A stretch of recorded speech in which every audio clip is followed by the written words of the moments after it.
everyone, the G.I. Joel here, and you know what day it is?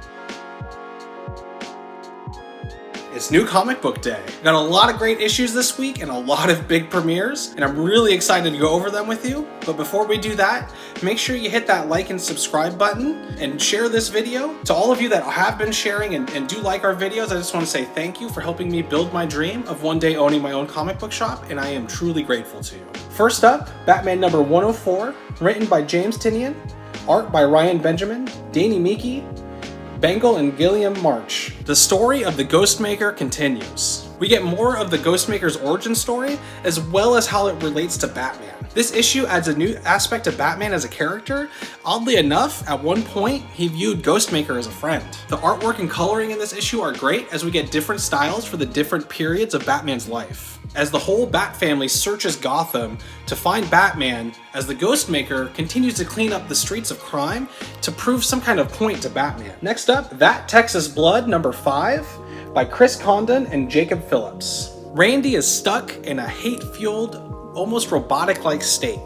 He is completely lost in his seeking of vengeance for the death of his brother. In this issue, do we not only get a glimpse deeper into the shadows that lurk around every corner in the small town of Irving, we also learn the truth of Randy's brother's death and what exactly is happening to Randy now that he's home. Heavy number 3, written by Max Bemis, art by Eric Donovan, and colors by Chris Peter. Is the big wait really what it seems? New revelations from Bill and Slim's most recent assignment begin to raise some doubts about the big wait and the intentions of the council. Another absolutely insane ride with no shortage of violence, time traveling and reality bending, and the growing seeds of what seem to be doubt in Bill's mind about what is exactly the big wait. Next up is Firepower number 6, written by no other than Robert Kirkman and art by Chris Samney.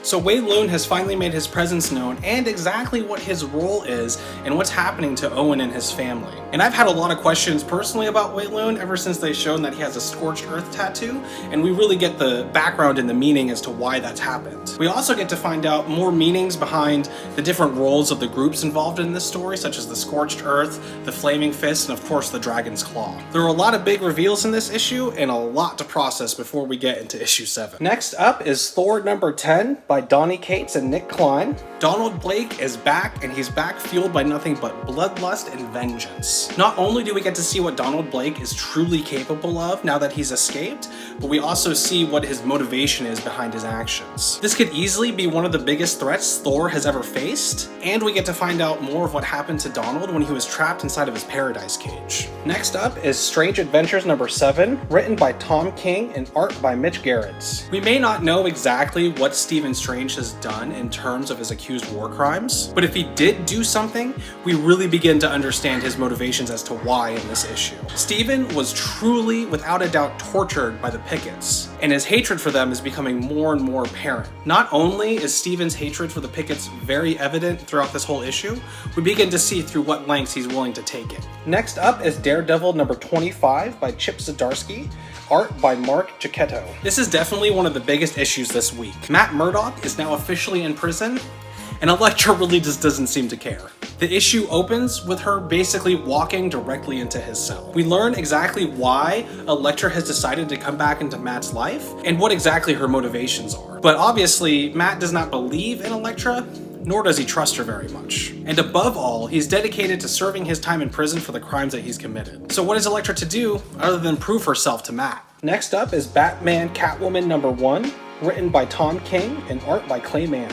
A story spawning the different eras of the lives of Batman, Catwoman, and Andrea Beaumont, as well as a few other surprise characters. The story asks a lot of big questions about the meaning of justice and what is it really. Tying together different characters across different generations, all with the same motivation, made for a really interesting read.